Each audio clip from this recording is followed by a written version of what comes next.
ஆதி துணை ஆதியே துணை ஆதியை அறிய குருவே துணை.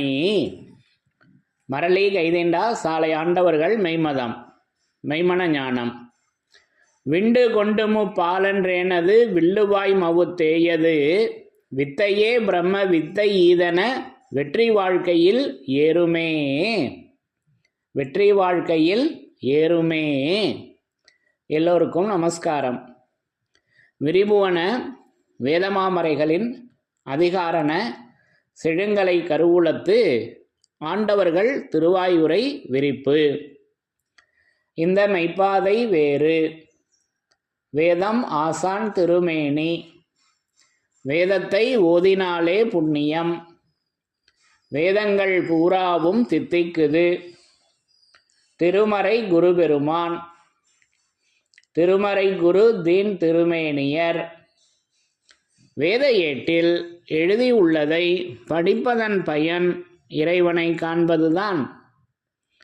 தலைவன் தன்னை அறிந்தவனே குலத்தோன் என்று திருவேதம் உமக்கு உரைக்கச் சொன்னது எம்மை என்ற நமது தெய்வமோர்களின் உத்தரவின்படி நமது தெய்வமோர்கள் என்றென்றும் திருமறை குருபெருமானாக எப்பவும் விளங்கி கொண்டிருக்காங்க. அப்போ அந்த திருமறையிலிருந்து யமனை வென்ற திருமறையின் சிறப்புகளை ஒவ்வொன்றாக படித்து தரிசனம் செய்து வருகிறோம். அதன்படி இன்றைக்கு நான் எடுத்துக்கொண்ட வாசகம் நம்முடைய ஆதி மான்மியத்தில் வருகின்ற ஒரு பகுதியினை, பிரசங்க பகுதியினை எடுத்துக்கொண்டேன்.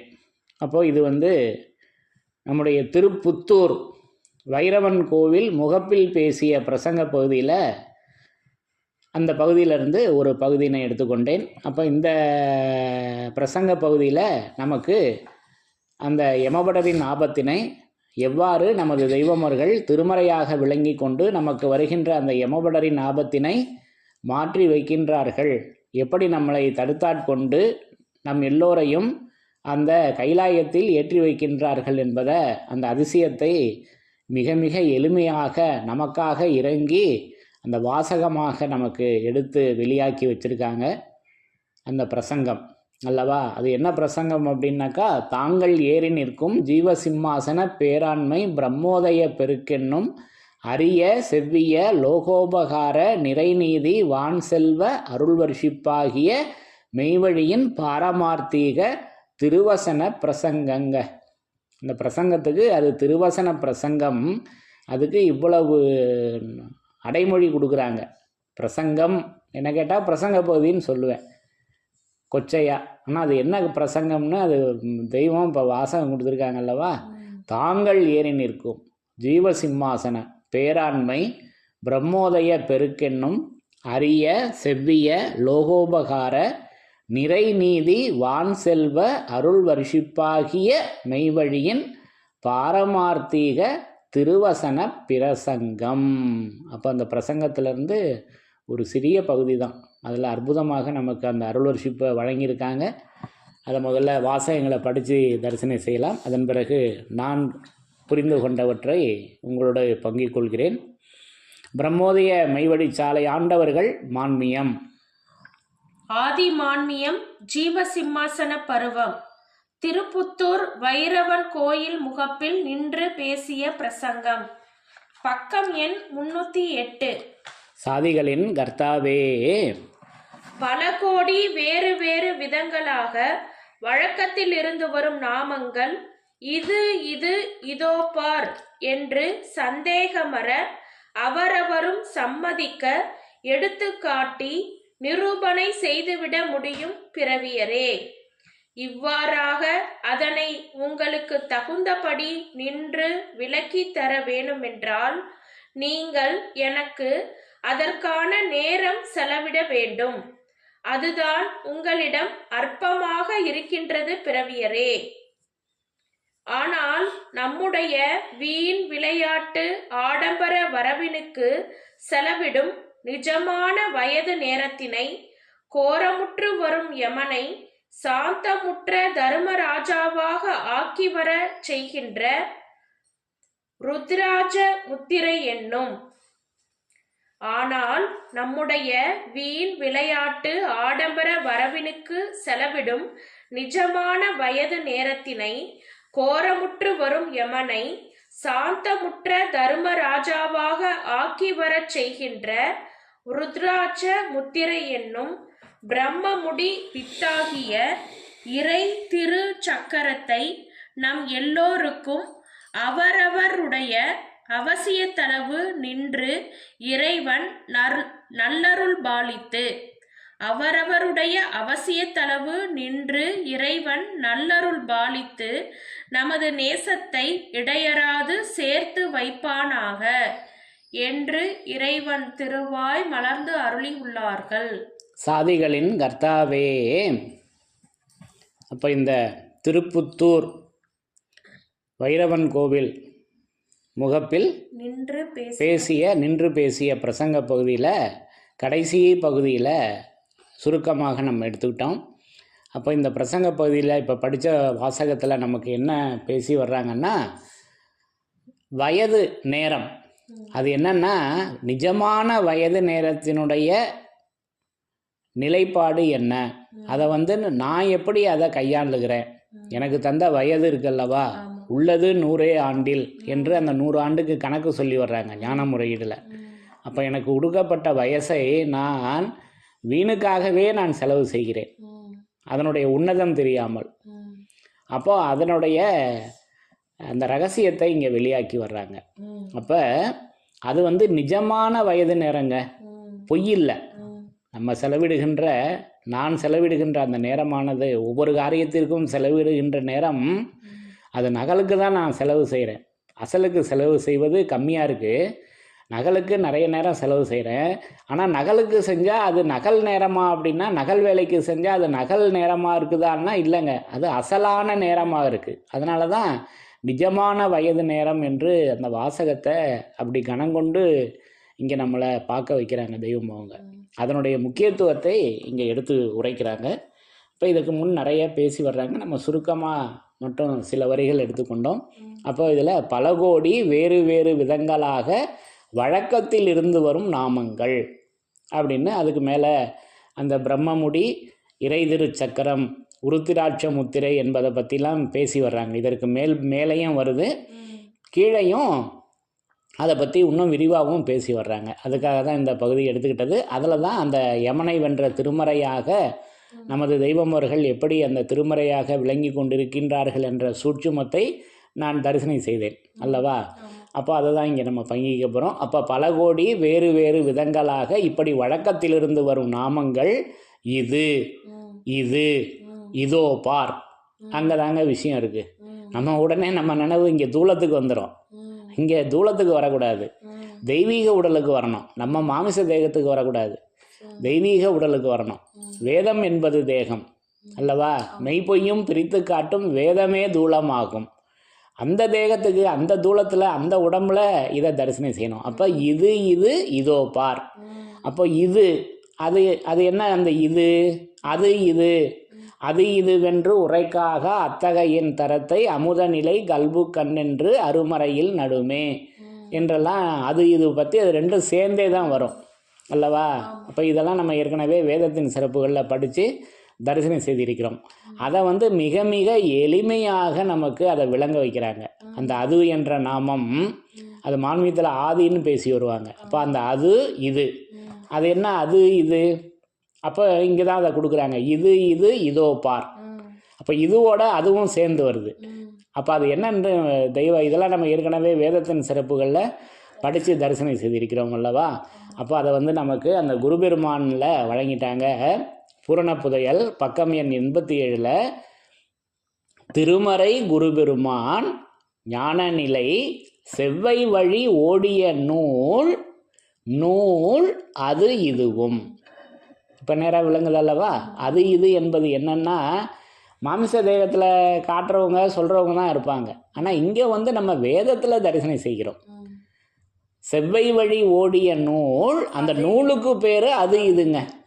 அதில் தான் அந்த இதுவை கொண்டு இங்கே மின்னி காமிக்கிறாங்க. பல கோடி வேறு வேறு விதங்களாக வழக்கத்திலிருந்து வரும் நாமங்கள் இது இது. இப்போ புரியுதா இது? அப்போ அதுதான் இறைவனால் அனுப்ப பெற்ற அவரவர் மத வேதங்களிலும் உள்ள நிகரற்ற உயிராணி செயல் இதுவே. அந்த இதுவே இதை நிரூபணை செய்கின்றவர்களே வரிந்து நின்று கொண்டு எழுதிய எழுத்து இது தெரியுதா? எழுத்தாக இருக்கு. இதை நிரூபணை செய்கின்றவர்களே வரிந்து நின்று கொண்டு எழுதிய எழுத்து இது குரு. அந்த இதுதான் குரு, அது சாலை ஆண். இப்போ இதெல்லாம் நம்ம ஏற்கனவே வேதத்தின் சிறப்புகளில் படித்து தரிசனம் செய்திருக்கிறோம் அல்லவா? சின்ன ஒரு நினைவூட்டலுக்காக எடுத்துக்கிட்டது. அப்போ இப்படி பல கோடி வேறு வேறு விதங்களாக வழக்கத்திலிருந்து வரும் நாமங்கள் இதோ பார். அப்போ இதோவை பார்க்கணும், ஏன் கண்ணை பார்க்கக்கூடாது, இதோவை பார்க்கணும். அப்போ இதோவும் நம்ம தரிசனம் செய்திருக்கிறோம் அல்லவா தெய்வ தேடு ஊடகத்தில். அங்கே மனுமகன் பெற்றெடுத்த ஆதி திருமறை சக்தி இதோ. அப்போ வெள்ளிச்சிவிகையில் ஏறி வரும் வேத சக்தி கூட்டி வந்தால் ஐயா. கான்முளையான கிரேக்க ரிஷி நான்மறை ராஜ அருட்பாவல்லல். அதில் வெள்ளிச்சிவிகையில் ஏறி வரும் வேத சக்தி கூட்டி வந்தால் ஐயா. இதோ வேத சக்தி விசாரியுங்கள் என்று அந்த தெய்வ தேடு ஊடகத்தில் இன்னனம் பேர்கள் உரைத்ததையா இதோ வேத சக்தி விசாரியுங்கள் என்று அந்த வேத சக்தியாக நம்ம இதோவை தரிசனம் செய்திருக்கிறோம் அல்லவா தெய்வ தேடு ஊடகத்தில்.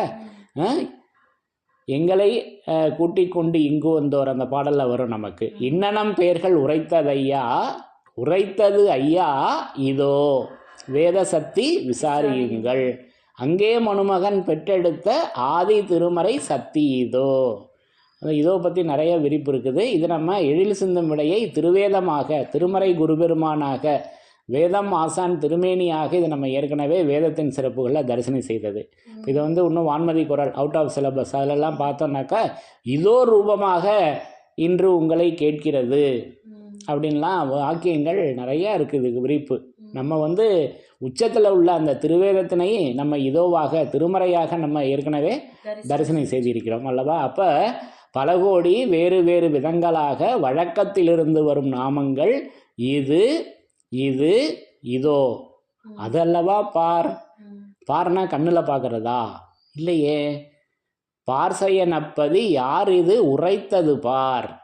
உரைத்தது அல்லவா பார்க்கணும், அது அல்லவா இதோவாக இருக்கிறது. இப்போ அந்த இதோ என்பது எல்லாமே திருமறையாக அல்லவா நமக்கு விளங்கி கொண்டிருக்குது. அது இறைவன் உரைத்ததல்லவா. இந்த பார்வை அல்லவா வேணும். புண்ணாகிய கண்ணில் பார்க்கறதா, பண்ணாகிய கண்ணில் அல்லவா இது நம்ம பார்க்குறோம் அல்லவா. இப்படி நான் அதை உணர்கிறேன். அப்போ இதோ பார் என்று அவரவரும் சந்தேகமற சம்மதிக்க எடுத்துக்காட்டி நிரூபணை செய்துவிட முடியும் பிறவியரே என்று பேசி அடுத்து தொடர்ந்து பேசி வர்றாங்க. படிங்க. இவ்வாறாக அதனை உங்களுக்கு தகுந்தபடி நின்று விளக்கி தர வேணும் என்றால். அப்ப எப்படி தர்றாங்க தெய்வம் அவர்கள் இன்றைக்கு உலக மக்களுக்கெல்லாம் எப்படி தர்றாங்க அப்படின்னா, அந்த ஓதிய முத்தர் நூலில் மறைத்ததை உடைச்சு பேசி வர்றாங்க. இவ்வாறாக அதனை உங்களுக்கு தகுந்தபடி விளக்கி தர வேணும் என்றால், அந்த விளக்கம் இருக்கல்லவா, வேதம் ஆசான் திருமேனி வேத விளக்கம் அவர்கள் திருவாக்கு. அந்த விளக்கம்தான் திருவாக்கு, அதுதான் வேதம் அல்லவா. அப்போ அந்த விளங்கும் அன்பர்களுக்கு எல்லாம் உளம்புகும் தெய்வமாய் நமக்கு இருக்காங்கல்லவா. அப்படி விளக்கி அல்லவா தருகிறார்கள், பேசித்தானே தருகிறார்கள் அல்லவா. அந்த வாய்ப்பேச்சால தானே நம்ம கண்டிருக்கோம். வண்டருக்கு இது தெரியுமா, வண்டரெதும் கண்டதுண்டோ வாய்ப்பேச்சாலை. இப்போ இதெல்லாம் நம்ம ஏற்கனவே விரிவாக பேசியிருக்கோம் அல்லவா. அப்போது இப்படி நமக்கு அதை விளக்கித்தர வேணுமென்றால், இந்த நாமங்களை எல்லாம் இன்னும் விரிவாக விளக்கித்தர வேணுமென்றால், அது நம்ம விரிவாகவே இப்போ பார்த்துட்டோம். எல்லாமே திருமறையாக இருக்கு அல்லவா. இது அது இதோ எல்லாம் எப்படி இருக்குது, திருமறையாக விளங்கி கொண்டு இருக்காங்க. பரிபாஷையில் அதை கொடுக்குறாங்க. அது என்ன பரிபாஷை என்றால், அதை உடைச்சி இப்போ திருமறை குருபெருமானாக அவங்க விளங்கி கொண்டு இருக்காங்க என்பதை நிரூபணை செய்தல்லவா இருக்காங்க. அப்படி நமக்கு அதை உடைச்சி பேசி தந்திருக்காங்க. அப்போ அதை விளக்கித்தர வேணுமென்றால் அதற்கு நம்ம என்ன செலவு செய்யணும்னு நேராக சொல்லிட்டாங்க. இவ்வாறு அதை உங்களுக்கு தகுந்தபடி நின்று விளக்கித்தர வேணுமென்றால் நீங்கள் எனக்கு அதற்கான நேரம் செலவிட வேண்டும். என்ன கேட்குறாங்க? நேரம், பேசுறதுக்கு நேரம் வேணுமே, அந்த விலக்கி தருவதற்கு அல்லவா? அந்த நேரம் என்கிட்ட இருக்கா அப்படின்னா, இறைவன் கொடுத்துருக்காங்க, 100 வயது கொடுத்துருக்காங்க, ஒரு தலைமுறை காலம் கொடுத்து இருக்காங்க. ஆனால் நான் என்ன செலவு பண்ணுறேன்? வீணுக்கே செலவு பண்ணுறேன். இந்த மாமிச தேகத்துக்கே, இந்த ஊன வாழ்வுக்கே நான் செலவு பண்ணுறேன். மெய் வாழ்வுக்கு செலவு பண்ணுறேன்னா இப்போ கொஞ்சம் நேரம் செலவு பண்ண வச்சுருக்காங்க அல்லவா? அப்போது அதனை உங்களுக்கு தகுந்தபடி விலக்கித்தர வேண்டுமென்றால் நீங்கள் எனக்கு அதற்கான நேரம் செலவிட வேண்டும் பிறவியரே. ஆனால் அதுதான் உங்களிடம் அற்பமாக இருக்கிறது பிறவியரே அல்லவா? அப்போ எங்கிட்ட அற்ப நேரம் தான் இருக்குது. எதுக்கு? மெய்யுக்கு. ஆனால் பொய் வாழ்வுக்கு நிறைய இருக்குது, விசாலமாக இருக்குது. இதுக்கு அற்ப நேரம் தான் இருக்குது, அவ்வளோதான் இருக்குது, ஒரு செகண்டு தான் இருக்குது அல்லவா? இந்த வித்தியாசத்தை உணரணுங்க. இப்படி நான் அந்த வித்தியாசங்களை உணர்கிறேன். நீங்கள் எனக்கு அதற்கான நேரம் செலவிட வேண்டும், அதுதான் உங்களிடம் அற்பமாக இருக்கிறது பிறவியரே அப்படின்னு சொல்லிட்டு நான் செலவு பண்ணுறது என்னன்னு சொல்கிறாங்க. என்னுடைய பொய் வாழ்வுக்கு செலவு பண்ணுறது. ஆனால் நம்முடைய வீண் விளையாட்டு அல்லவா? ஆனால் நம்முடைய வீண் விளையாட்டு ஆடம்பர வரவினுக்கு செலவிடும் நிஜமான வயது நேரம். பேசி வர்றாங்கல்லவா? படிங்க. ஆனால் நம்முடைய வீண் விளையாட்டு ஆடம்பர வரவினுக்கு செலவிடும் நிஜமான வயது நேரத்தினை. அப்போ வீண் விளையாட்டு ஆடம்பர வரவினுக்கு நான் செலவு செய்கிறது அந்த பொய் உடலுக்கு, பொய் வாழ்வுக்கு நான் செலவு செய்வது பொய் நேரம் அல்ல, நிஜமான நேரம், நிஜமான வயது நேரம். அப்போ வீசியே வயதனைத்தும் வேதம் முழுதும் ஓது என்று இறைவன் உத்தரவு தனித்திருப்பாடல்களில் வழங்கியிருக்க, நான் அதுக்கு கொஞ்ச நேரத்தை மட்டும் செலவு பண்ணிட்டு நிறைய நேரம் எங்கே செலவு பண்ணுறேன்? இந்த தூள வாழ்க்கைக்கு தான் நான் செலவு செய்கிறேன் அல்லவா? வீண் விளையாட்டு ஆடம்பர வரவினுக்கு செலவிடும் நிஜமான வயது நேரத்தினை அப்படின்னு சொல்லி அங்கே தான் ஒரு புள்ளி வைக்கிறாங்க. என்ன? கோரமுற்று வரும் யமனை. படிங்க. நிஜமான வயது நேரத்தினை. ஆனால் நம்முடைய வீண் விளையாட்டு ஆடம்பர வரவினுக்கு செலவிடும் நிஜமான வயது நேரத்தினை கோரமுற்று வரும் யமனை சாந்தமுற்ற தர்ம ராஜாவாக ஆக்கி வர செய்கின்ற. அப்ப அந்த நிஜமான வயது நேரத்தினை கோரமுற்று வரும் யமனை இங்க வந்துட்டாருங்க. அந்த யமன் இங்க வந்துட்டான். அப்போ கோரமுற்று வரும் யமனை சாந்தமுற்ற தர்மராஜாவாக ஆக்க செய்கிற ஒரு வல்லபம் நமது தெய்வம் அவர்களிடம் இருக்குதுங்க. அது அந்த தவ வல்லபம் நமது தெய்வம் அவர்களிடம் இருக்கிறது. விஞ்ஞான மகத்துக்கள்கிட்ட இருந்தது. இப்போ கடைசியாக நமது தெய்வம் அவர்கள் அவதரித்து வந்தாங்கல்லவா, அதை நிறைய நமக்கு எடுத்து வேதமாமறையாக வச்சுருக்காங்க. எல்லா விஞ்ஞான மகத்துக்களும் அந்த வல்லபத்தை தங்களுடைய திருவேதமாக இறக்கி வச்சுருக்காங்க. நமக்கு அதே போல் நமது தெய்வம் அவர்களும் அந்த வல்லபத்தை தங்களுடைய வேதமாக நமக்கு எடுத்து வச்சுருக்காங்க அல்லவா? 4 வேதங்களாக நமக்கு அதை எடுத்து வச்சுருக்காங்க. அந்த தர்மராஜாவாக ஆக்கச் செய்கின்ற செயல் அது என்ன என்பது தான் பேசி வர்றாங்க. அப்போ கோரமுற்று வரும் யமனை சாந்தமுற்ற தர்மராஜாவாக ஆக்கி வரச் செய்கின்ற உருத்திராட்ச முத்திரை. படிங்க. கோரமுற்று வரும் யமனை சாந்தமுற்ற தர்மராஜாவாக ஆக்கி வரச் செய்கின்ற ருத்திராட்ச முத்திரை என்னும் பிரம்மமுடி வித்தாகிய இறை திரு சக்கரத்தை நம் எல்லோருக்கும் அவரவருடைய அவசியத்தளவு நின்று இறைவன் நல்லருள் பாலித்து நமது நேசத்தை இடையராது சேர்த்து வைப்பானாக. அப்ப நமது தெய்வம் அவர்களின் பெருங்கருணை இங்க எண்ணி பார்க்கணும். அந்த இறைவனே எனக்கும் இறைவனுக்கும் உள்ள, எனக்கும் உனக்கும் உள்ள அந்த நேசத்தை இறைவன் சேர்த்து வைப்பானாக என்று இறைவனே இறங்கி சொல்றாங்க. இது எப்பேற்பட்ட கருணை, இது எப்பேற்பட்ட தயவு, இது எண்ணி பார்க்கணும் அல்லவா? அப்போ அந்த கோரமுற்று வரும் யமனை சாந்தமுற்ற தர்மராஜாவாக ஆக்கி வரச் செய்கின்ற, அது என்ன ஆக்குது அப்படின்னா, அந்த கோரமுற்று வரும் யமனை சாந்தமாக எது ஆக்குதுன்னா இறை திரு பிரம்மமுடி வித்து. அந்த பிரம்மமுடின்னு ஒன்று இருக்குதுங்க. அதை தான் பூணூலில் வெளியில் நகலில் எடுத்து வச்சுருக்காங்க. நகல் சின்னமாக பூணூல் என்று அதில் ஒரு முடி இருக்குது அல்லவா, அது பிரம்ம முடி என்று இங்கே வெளியில் புறத்தில் எடுத்து வச்சுருக்காங்க. அது நகல். அசல் ஒன்று இருக்குது. அப்போ அந்த பிரம்மமுடி வித்து அது எப்படி இருக்குன்னா வித்தாக இருக்குதுங்க. அந்த பிரம்மமுடி வித்தாகிய அது இறை திரு சக்கரம். அது என்ன சக்கரம்? இறை திரு சக்கரம் என்னும் இறை திரு சக்கரத்தை நம் எல்லோருக்கும் அவரவருடைய அவசியத்து அளவில் நின்று, அவசியத்து அளவு நின்று அல்லவா. அப்போ அளவு இருக்குங்க.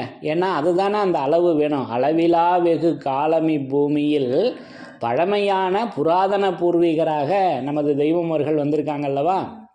அந்த அளவில் நின்று நமது நேசத்தை இடையறாது சேர்த்து வைப்பானாக என்று அந்த பகுதியை நமக்கு நிறைவு பண்ணி வச்சுருக்காங்க அல்லவா. அப்போது பிரம்மமுடி வித்தாகிய இறை திரு சக்கரம் அதுதாங்க விஷயம் இங்கே.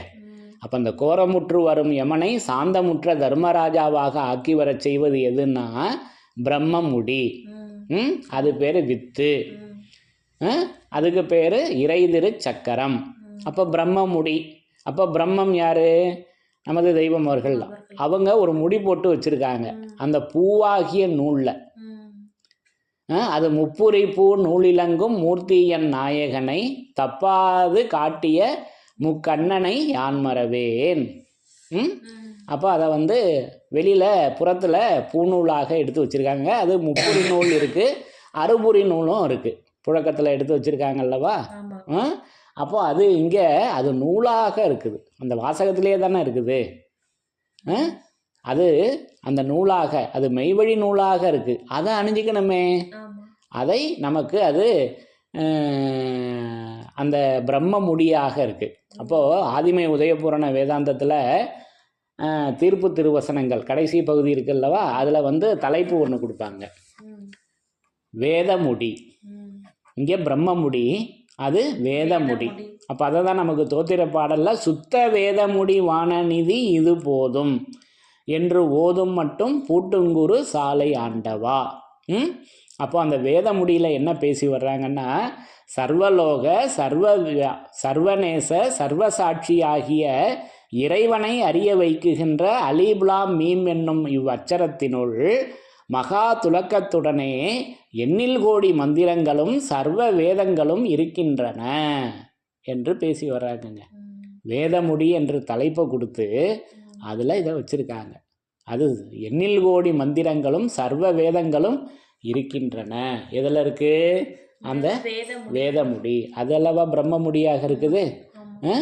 அப்போ இதை விளங்கிக்கணும். அப்போ ஒவ்வொரு வாசகமும் அது திருமறையாக விளங்கி கொண்டிருக்கிறது. அது சுத்த வேத முடிவான நிதியாக, அது வேத முடியாக, அது கொடுமுடியாக. கொடுமுடின்னு ஒரு ஊர் பேர் இருக்குது, கேட்டிருக்கோம் அல்லவா. அது கொடுமுடி எப்படின்னா அது திருவேதம்தான் கொடுக்கின்ற முடி, அதுதானே முடி.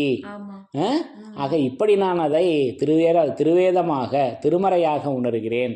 அப்போ பிரம்மமுடி வித்து. அப்போ அடுத்து வித்து என்ன? வித்து மான்மியத்தில் கொடுக்குறாங்க. தங்கள் வேதாவை நோக்கி ஆதி தலைநாளிலே சுத்தாவிச்சீர் ஓங்காரகார வாக்கு வித்தினாலே பிறப்பிக்க செய்து ஈன்றெடுத்த எண்ணத்தா. சன்னதம் பெரும் பருவத்தில் வருதல்லவா. இப்போ இதெல்லாம் நம்ம வேதத்தின் சிறப்புகளில் படித்து தரிசனம் செய்திருக்கிறோம். ஓங்காரகார வாக்கு வித்தினாலே. இது எப்படி? தங்கள் வேதாவாகிய அந்த பிரானவர்களை நோக்கி, பாட்டையா அவர்களை அவர் வேதம் என்று குறிப்பிடுகிறார்கள் அல்லவா. இவ்வாறு தங்கள் வேதாவை நோக்கி என்னை எப்படி நீங்கள் பெற்றெடுத்தீங்கன்னா அது ஓங்காரகார வாக்கு வித்தினாலே. அதை இன்னும் உடச்சி நமக்கு தெய்வ தேடு குடகத்தில் வேத வித்து பயிர் ஏற்றுவதற்கு மேதினிக்கு போறேன் என்று அந்த வித்து வேதமாக அல்லவா இருக்குது, அது திருவாக்கு அல்லவா. இப்போ இதெல்லாம் நம்ம ஏற்கனவே வேதத்தின் சிறப்புகளில் படித்து தரிசனம் செய்திருக்கிறோம். அப்போ பிரம்மமுடி வித்தாகிய இறை திரு சக்கரம் அது என்னன்னாக்கா இறை திரு சக்கரமாக இருக்குதுங்க. அப்போ அந்த சக்கரம் அது சங்கு சக்கரம். அப்போ அது சன்னதங்கள் அல்லவா. அப்போ அதை பெருமாள் விஷ்ணு பகவான் தங்களுடைய திருக்கரத்தில் ஏந்திருக்காங்க அல்லவா.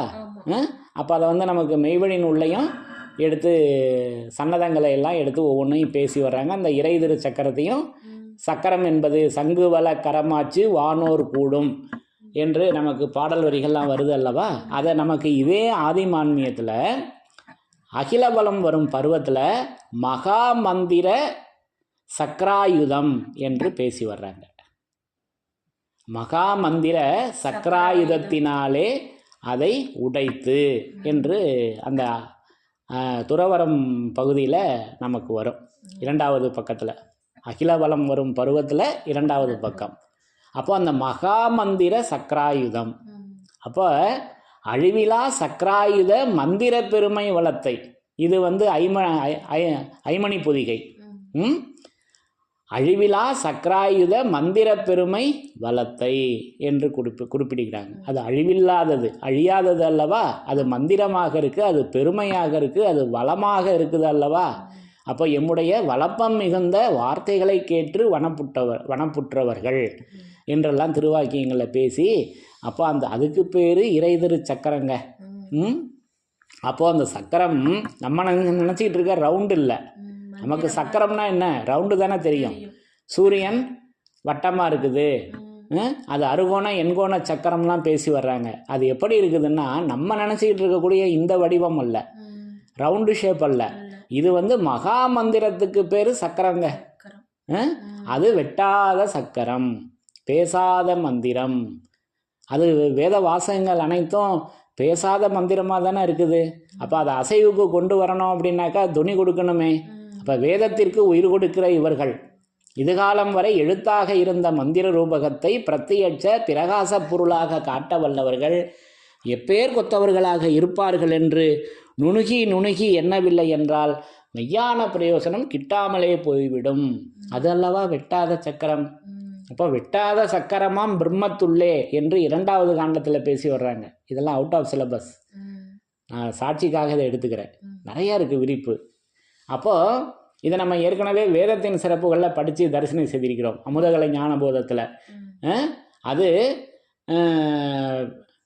வெட்டாத சக்கரம் அமுதகலை ஞானபோதத்தில். அப்போ வெட்டாத சக்கரத்தின் முழு வடிவம் காட்டி, அமுதகலை ஞானபோதம் முதல் காண்டம் வேதத்தின் சிறப்பில் நம்ம படிச்சிருக்கோம்லவா. வெட்டாத சக்கரத்தின் முழு வடிவம் காட்டி வேதம் விளையாடும் தெய்வ பதிதிறந்து காட்டி. அப்போ அந்த வெட்டாத சக்கரம் திருவேதமாக அல்லவா இருக்கின்றது. அது அல்லவா அது வெட்டாத சக்கரமாம் பிரம்மத்துள்ளே. இது 2வது காண்டத்தின் சாட்சி. ஆக இப்படியெல்லாம் ஒவ்வொரு வரியும் நமக்கு அதை திருவேதமாக திருமறையாக நமக்கு தெய்வம் அவங்க வச்சுருக்காங்க. அப்போ வெட்டாத சக்கரம், பேசாத மந்திரம், வேறொருவருக்கு எட்டாத புட்பம், இறையாத தீர்த்தம், இனி முடிந்து யாரும் கட்டாத லிங்க, கருதாத நெஞ்சம், கருத்ததினுள்ளே முட்டாத பூசையென்றோ என் குருநாதன் மொழிந்த அதுவே. என் குருநாதன் மொழிந்த அதுவே என்று அன்றைக்கே பட்டினத்தார் அதை ஒட்டச்சு பேசியிருக்காங்களே. இப்போ இதெல்லாம் நம்ம விரிவாக ஏற்கனவே படித்து தரிசனம் செய்திருக்கிறோம் அல்லவா.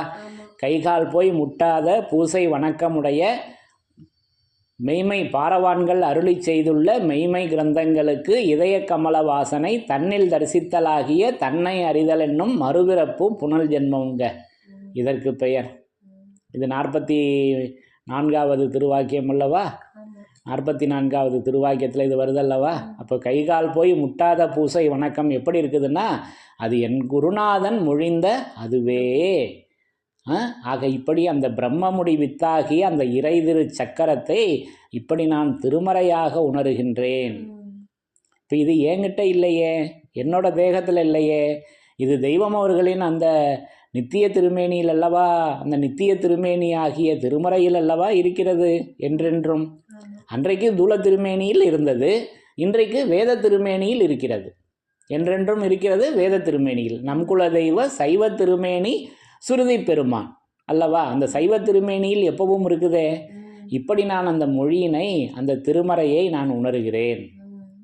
ஆக இப்படி அந்த பிரம்மமுடி வித்தாகிய இறைதிரு சக்கரத்தை நம் எல்லோருக்கும், பாருங்க இவருக்கு மட்டும்தான் இல்லை, நம் எல்லோருக்கும் அவரவருடைய அவசியத்து அளவில் நின்று இறைவன் நல்லருள் பாலி நல்லருள் பாலித்து. பாருங்க, இறைவனே வந்து தங்களை மறைச்சிக்கிட்டு இறைவன் நல்லருள் பாலித்து நமது நேசத்தை இடையறாது சேர்த்து வைப்பானாக என்று அந்த தயவு, அவர்களுடைய அந்த கருணை இறங்கி, எப்பேற்பட்ட பேரிரக்கம் இது, நம் மீது வைத்த பேரிரக்கம் அல்லவா. அப்போ அந்த கோரமுற்று வரும் யமனை சாந்தமுற்ற தர்மராஜாவாக ஆக்கி வர செய்வது எதுனாக்கா, அது பிரம்மமுடி வித்தாகிய இறைதிரு சக்கரமாக அந்த திருமறையாக நமது தெய்வமர்கள் விளங்கி கொண்டு அந்த கோரமுற்றும் வரும் யமனை சாந்தமுற்ற தர்மராஜாவாக ஆக்கி வரச் செய்கின்றார்கள். அப்போ இந்த வாசகத்தை அப்படியே நமக்கு திருச்சிராப்பள்ளி பிரசங்கத்தில் திருவாக்கியமாக கொடுக்குறாங்க. இதே இதை விஸ்வநாத விஸ்வரூப உயிராணி திருவசனம் திருவருட்குறள் 325வது திருவாக்கியத்தில் இந்த சூட்சுமத்தை அங்கே இன்னும் கொஞ்சம் உடச்சி நமக்கு பேசி வர்றாங்க. இந்த கருத்தினை அப்படியே அங்கே வந்து உடச்சி பேசுகிறாங்க. அந்த கோரமுற்றும் வரும் யமனை சாந்தமுற்ற தர்மராஜாவாக எது செய்யுது, எப்படி அதை நம்ம ஆக்கி கொள்ள முடியும் என்று இங்கே நமக்கு அந்த பிரம்மமுடி வித்தாகி அந்த இறைதிரு சக்கரம் இருக்கல்லவா, அதை வந்து அங்கே அற்புதமாக இன்னும் மீண்டும் அதை நிரூபணை செய்து அங்கே கொடுக்குறாங்க. அதை நமக்கு 325வது திருவாக்கியத்தில் எடுத்து வச்சுருக்காங்க. அது என்னன்னு கொஞ்சம் படித்து தரிசனம் செய்யலாமா? பிரம்மோதய மெய்வழிச்சாலை ஆண்டவர்கள் திருவாக்கியம். திருவருட்குறள் திருவாக்கியம் எண் 325, பழைய அச்சநூல் பக்கம் எண் 316. சாதிகளின் கர்த்தாவே, சாதாரணமாக யமதர்மன் என்ற பெயர் எல்லோருக்கும் தெரிந்திருக்கும். ஆனால் யமன் என்றால் யாருக்கு? அதுபோலவே தர்மன் என்றால் யாருக்கு? அப்போ நல்லா கேட்குறாங்க, நல்லா விளங்கிக்கணும். எவ்வளவு எளிமையாக கொடுக்குறாங்க. யமதர்மன் என்ற நாமம் நம்ம கேள்விப்பட்டிருக்கோம் அல்லவா. அப்போது அந்த யமதர்மன், இப்போ 2 வாசகம் அதில் பின்னி பிணைஞ்சிருக்குது. அதை உடச்சி பேசுகிறாங்க. யமன் என்றால் யாருக்கு, தர்மன் என்றால் யாருக்கு, இதுக்கு விடையாக இங்கே சொல்லி வர்றாங்க. படிங்க. யமன் என்றால் யாருக்கு, அது போலவே தர்மன் என்றால் யாருக்கு? இது ஒருத்தருக்கும் தெரியாது. தன்னை அறிந்தவர்களுக்கு தர்மன், தன்னை அறியாதவர்களுக்கு யமன். அதுதாங்க சூட்சுமம். இங்கே அதை அந்த பிரம்மமுடி வித்தாகி அந்த இறைதிரு சக்கரம் இங்கே எப்படி இருக்குதுன்னா, தன்னை அறிந்தவர்களுக்கு தர்மன், தன்னை அறியாதவர்களுக்கு யமன். அப்போ தன்னை அறியணுமே, நம்ம எப்படி இப்போ தன்னை அறிவது? அப்போ தன்னுன்னா எதுன்னு தெரிஞ்சுக்கணும் அல்லவா.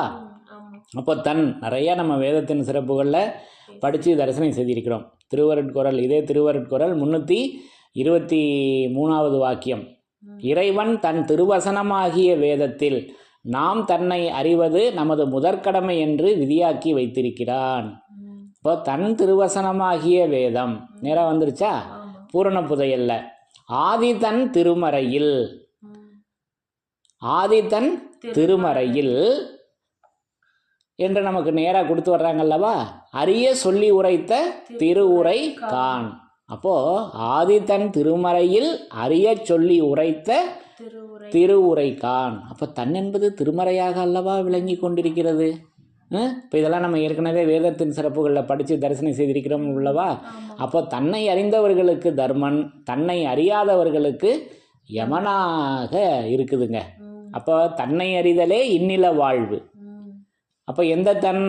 நம்ம இவ்வளோ காலம் இந்த உடம்பை தானே காமிச்சிக்கிட்டு இருந்தோம், கேள்விப்பட்டது. அப்போ நாம் இது நாள் வரை படித்தும் கேட்டும் நீதமென எண்ணி இருந்ததையெல்லாம் அநீதமென அறிவிப்பதே கீதை. அப்போது அது எப்படி இருக்குதுன்னா, அந்த தன் திருமறையாக இருக்குதுங்க. அது ஜீவகுகையாக இருக்கிறது. அதாவது அது வந்து திருவேதமாக இருக்குது, அது திருவசனமாக இருக்கிறது. இப்படி நான் அந்த தன்னை அறிந்திருக்கிறேன், இந்த தன்னை நான் அறிந்திருக்கிறேன் அல்லவா. படிங்க. தன்னை அறிந்தவர்களுக்கு தர்மன், தன்னை அறியாதவர்களுக்கு யமன். அப்போ யமதர்மன் என்ற பெயர் எப்படி பிணைந்திருக்கிறது பார். அது எப்படி பிணைஞ்சிருக்கு பாத்தீங்களா அந்த 2 வாசகமும். இந்த சொல்லுக்குள்ளே இவ்வளவு பெரிய செயல் இருக்கிறது என்று இந்த விவரங்களை எடுத்து சொல்வார் இல்லை. நமது தெய்வம் அவங்க தான் எடுத்து சொல்லியிருக்காங்கல்லவா. 325வது திருவாக்கியத்தில் எவ்வளோ பெரிய விஷயம் இருக்கு அந்த வாசகத்தில் இருக்கு அல்லவா. நாம் பெற வேண்டியவற்றை கனாவில் கூட சொல்வார் இல்லை. பாருங்க, கனவுல கூட வந்து சொல்லுவதற்கு ஆளே இல்லாத ஊரில் இருந்த நமக்கு நமது தெய்வம் அவர்கள் தூல திருமேனி தாங்கி வந்து அந்த ஆலவாயிலிருந்து எடுத்து உரைத்து இன்றைக்கு திருவேதமாக விளங்கி கொண்டு என்றென்றும் அதுக்கு நம்ம துணி கொடுத்தா போதுங்க. அப்போது இதில் தான் அங்கே இன்னொரு சூட்சுமத்தையும் வச்சுருக்காங்க. அப்போது அந்த உருத்திராட்ச முத்திரை, ருத்ராட்சம் அப்படின்னு சொல்லுவாங்க. அந்த ருத்ராட்சம் அதுதான் உருத்திரன்னு சொல்கிறாங்க. அப்போ அது சமஸ்கிருத வார்த்தை. ருத்ரன் என்றால் யமன், கேள்விப்பட்டிருக்கோம் அல்லவா? அப்போ யமன் இந்த சைவ சமயத்தில் அதை கட்டி வைப்பாங்க. அந்த கட்டி வைக்கின்ற இடமும் ஒரு சூட்சும இடம். அதை எங்கே கட்டி வச்சுருப்பாங்கன்னா கழுத்தில் அந்த தொண்டைக்குழி இருக்குல்லவா, அந்த கட்ட இருக்குதுங்க. அப்போ இதுலேயும் நான் எப்படி இங்கே தெய்வம் அவர்களுடைய செயலை நான் உணர்கிறேன் என்றால், அந்த தொண்டைக்குழி அதில் தானே நம்மளுடைய பேச்சு வருது. அந்த பேச்சில் விஷயம் இருக்குங்க, பேச்சில் விஷயம் இருக்குது. அப்போது அங்கே தான் அதை வந்து நல்லா கட்டி அதை தொண்டைக்குழியில் படுற மாதிரி கட்டி வச்சுருப்பாங்க. ரொம்பவும் டைட்டாகவும் இருக்காது, ரொம்பவும் லூஸாக இருக்காது. பக்குவமாக அதுக்கேற்ற மாதிரி நூல் போட்டு கட்டி வச்சுருப்பாங்க. என்ன போட்டு? கயிறு போட்டு. அது நூல்லேருந்து வந்தது தானே கயிறு. இப்போ இதெல்லாம் நம்ம வாசகங்களை கவனிக்கணும். அப்போ நமக்கு ஞானச்சங்களை கொடுக்குறாங்க. வாயிற் சொன்ன மந்திரங்கள் வாய் செத்த பின்னே. இப்போ சாவு எங்கே இருக்குது? வாயில் இருக்குதுங்க. இங்கே ஒரு சாவு இருக்குது. இந்த சாவை நம்ம கவனிக்கிறதே இல்லை. தெய்வம் அவங்க இதையும் வேதமாமறையில் தான் எடுத்து வச்சுருக்காங்க. அப்போது மரணம் வந்துருச்சுனாக்கா நம்மளால் பேச முடியுமா? முடியாது. அப்போது பேச முடியாத நிலையில் நான் இருந்தேன் அப்படின்னாவே நான் செத்துட்டேன்னு அர்த்தம். வாயில் சொன்ன மந்திரங்கள் வாய் செத்த பின்னே வஞ்ச யமனுக்கு பதில் வந்து சொல்லுமோ. அப்போ இப்போவே பேசுகின்ற தன்மை இருக்கிறப்பவே சிவனை பற்றி பேசணுமே. இந்த வாய் பேச முடியாத தன்மை ஒரு நாள் வருமே. நரம்பு கோணிடில் நான் அதற்கு என் செய்வேன் என்று பெரியோர் பாடல் ஒன்று வருது. அப்போது நாக்கில்லாத நரம்பு அந்த தொண்டைக்குழியிலிருந்து தானே அந்த பேச்சு உற்பத்தி ஆகி உள்நாக்கு அங்கே தானே இருக்குது, கேள்விப்பட்டிருக்கோம் அல்லவா? அப்போ அங்கேருந்து தான் எழும்பி இறைவனை பேச முடியுது. நம்ம இந்த தேகத்தில் சிறப்பாக உணர்வது என்ன அப்படின்னா, இந்த பேசக்கூடிய வல்லபம். இறைவனை பெருமையாக பேசரும் பெரும்பொருளை பேசரும் வாசகம் கொண்டு பேசி அளிக்கின்ற பெருமானாக இருக்காங்க அல்லவா? அப்போ அவங்கள பேசினார் பிறவி நீத்தார் பேருளான் பெருமை பேசி என்றெல்லாம் நம்ம மூத்தோர்கள் வாசகத்தை கேட்டிருக்கோம் அல்லவா? அப்போ பேசினார். அந்த பேசக்கூடிய வல்லபம் போயிடுச்சுன்னா நான் அப்போவே என் கதை முடிஞ்சிருச்சு. இந்த உடம்புல இருக்கிற உயிர் போகணும், அது இருக்கணுன்றதெல்லாம் இல்லை. அடங்கி இருப்பது என்பது அது அடுத்த நிலை. இப்போவே ஒரு மரணத்தை வச்சுருக்காங்களே. வாயிற் சொன்ன மந்திரங்கள் வாய் செத்த பின்னே வஞ்ச யமன். இப்போ பாருங்கள், இங்கே யமன் எப்படி இருக்கான்? வஞ்சமாக இருக்கான். அப்போ இதை நம்ம ஏற்கனவே பேசியிருக்கோம். வஞ்சமில் வாசகம். அப்போ வஞ்சம் இல்லாதது எது? யமன் வஞ்சனாக இருக்கான். அப்போ வஞ்சம் இல்லாதது தானே இறைவன். அப்போ அது வஞ்சமில் வாசகம். அதை மேற்கொண்டு நமக்கு குருமுராதியில் கொடுக்குறாங்க. வாட்டமே அடைவார் என்னும் வஞ்சமில் வேத பாடம். அப்போ வஞ்சம் இல்லாதது, வஞ்சம் சஞ்சல நெஞ்சணுகாதது, அது வஞ்சம் இல்லாதது, அது திருவேதமாக அல்லவா இருக்கிறது. அது பாடமாக இருக்கல்லவா, பாடமாக அல்லவா விளங்கி கொண்டிருக்கிறது. இப்படி நான் அந்த வஞ்சம் இல்லாத புலியை உடைத்தறி தேவன என்று நமக்கு பூரணம் பண்ண பாவல. இப்போ இதெல்லாம் இதற்கு முன்னாடியே நம்ம இதை பற்றி பேசியிருக்கோம் அல்லவா? இப்போ இப்படி ஒவ்வொரு வாசகத்துலேயும் நம்மளை கவனிக்க வைக்கிறாங்க. அப்போ அந்த உருத்திராட்ச கொட்டையை எங்கே கட்டிக்கணும்? தொண்டைக்குழி கழுத்தில் கட்டணும். இப்போ தெய்வம் அவங்க கேட்பாங்க, இதுக்கா யமன் பயப்படுவான் அப்படின்னு. அந்த அது நகலுக்காக எடுத்து வச்சது. அசல் எப்படி இருக்குது? அதுதான் பிரம்மமுடி வித்தாகிய இறைதிரு சக்கரம். அதல்லவா ருத்ராட்சம். அதல்லவா யமனச்சத்தை போக்குது. கோரமுற்று வரும் யமனை சாந்தமுற்ற தர்மராஜாவாக ஆக்கி வர செய்கின்ற அந்த காயாக அல்லவா அது விளங்கி கொண்டிருக்கிறது. அது அந்த காய் நமக்கு திருவேதமாக அல்லவா இருக்குது. இப்படி நான் அந்த திருமறையை உணர்கிறேன், இந்த உத்திராட்ச காய். அப்போ இதை நம்ம கட்டி இருக்கணுமே. அப்போ அந்த தொண்டையில் அப்போ இப்போவே பேசக்கூடிய வல்லபம் இருக்கிறப்பவே அதை நான் பேசணுமே, இறைவனோடு அப்போ தானே உறவாட முடியும். ஆமா. பேச முடியாத நேரத்தில் எப்படி? அப்போ அங்கே செவிக்கு அஞ்சுராணி வைக்கப்படுது, கண்ணு தெரியாது, வாய் பேச முடியாது, மரணம் தருவாயில். அப்போ அந்த வஞ்ச யமனுக்கு வந்து பதில் சொல்ல முடியுமா? முடியாது. ஆனால் இப்போவே நம்ம வந்து இறைவனை போற்றி தொழுது அந்த விண்ணுலகத்தில் ஏற முடியுமே திருமறையின் உதவி கொண்டு. இப்படி நான் அந்த வித்தியாசங்களை நான் உணர்கிறேன். அப்போது அந்த உருத்திராட்ச முத்திரை என்னும் பிரம்மமுடி வித்தாகிய இறைதிரு சக்கரம், அப்போ அந்த உருத்திராட்சன் முத்திரையாக இருக்கு அல்லவா. ஆக இப்படி அது ஒவ்வொரு வாசகமும் நமக்கு திருமறையாக விளங்கி கொண்டிருக்கிறது.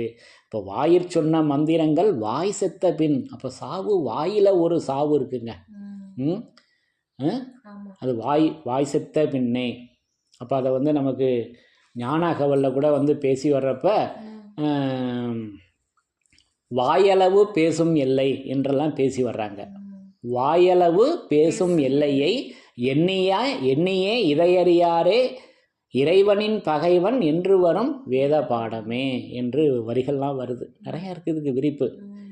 அப்போது அந்த அளவில், அப்போது அந்த பிரம்மமுனி வித்தாகிய இறைதிரு சக்கரத்தை நம் எல்லோருக்கும் அவரவருடைய அவசியத்து அளவில் நின்று, அப்போ நமக்கு அது பரமாத்மா ஜீவாத்மா திருவாக்கியம் 12வது திருவாக்கியம் ஆத்மா திருவாக்கியத்தில் பேசி வர்றப்ப சூட்சுமம் பேசி வர்றாங்க. வார்த்தை அளவில் நிற்பது துளதேகம். இதில் எவ்வளோ பெரிய ரகசியம் இருக்குது தெரியுங்களா? அந்த அளவில் நின்று, வார்த்தை அளவில் நிற்பது துளதேகம் அப்படின்னு ஒரு வரி இருக்குங்க. இதை பற்றி நம்ம தனியாக பேசலாம், விரிவாக பேசலாம். இப்போ அந்த அளவுக்காக இதை நான் எடுத்துட்டேன். அப்போ அளவுபடா பாகமதை அளவு அதற்குள்ளாக்கி என்று காகவுசுண்டர் பிரான் தீர்க்க தரிசனத்தில் வேதமாமறையில் பேசி வர்றாங்க. மிகப்பெரிய தலைப்பு. அதை நம்ம தனியாக படித்து தரிசனம் செய்யலாம். ஆக இப்படி அவரவருடைய அவசியத்து அளவில் நின்று இறைவன் நல்லொருள் பாலித்து நமது நேசத்தை இடையறாது சேர்த்து வைப்பானாக என்று நமக்கு இந்த கோரமுற்று வரும் யமனை சாந்தமுற்ற தர்மராஜாவாக அவங்க இப்படி அந்த யம தர்மன் அது தன்னை அறிந்தவர்களுக்கு தர்மன், தன்னை அறியாதவர்களுக்கு யமனாக இருக்குது. அந்த திருவாக்கியம் நிறைவாயிடுச்சா? ஆக இப்படி நமக்கு அந்த தன்னை அறிதலே இன்னில வாழ்வாக நமக்கு இதை இப்படி எடுத்து ஒவ்வொரு வாசகங்களிலும் நமக்கு அந்த திருமறையை எடுத்து வைத்திருக்கிறார்கள்.